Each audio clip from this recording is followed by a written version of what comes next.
In ancient Israel, during a time of chaos and idolatry, Elisha was chosen by God to succeed the prophet Elijah. Elisha, once a simple farmer, left everything behind when Elijah cast his cloak over him, symbolizing the passing of prophetic authority. When Elijah was taken to heaven in a fiery chariot, Elisha received a double portion of his spirit, and God's power rested upon him. Elisha's first miracle occurred in Jericho, where he healed a contaminated spring by throwing salt into it, declaring, "This is what the Lord says, I have healed this water." The spring became pure, and the people recognized God's authority in Elisha.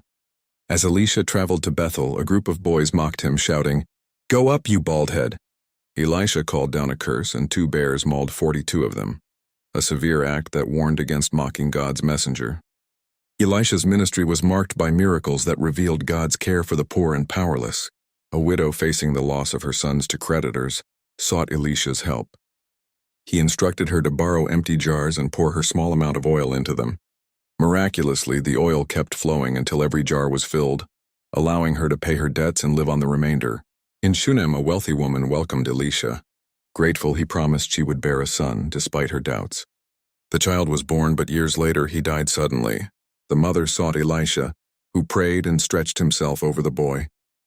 The child revived, and his mother was overwhelmed with gratitude. Elisha's miracles continued during famine and war. In Gilgal, he purified a poisonous stew by adding flour, making it safe to eat.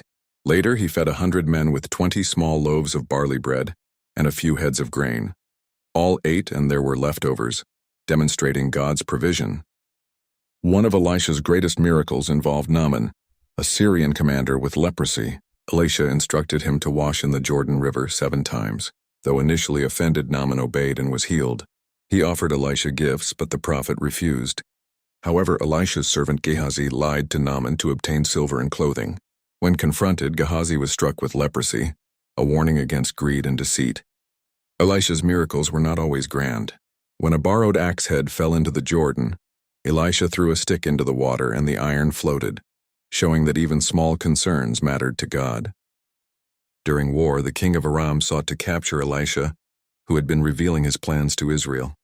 One morning, Elisha's servants saw their city surrounded by enemy troops.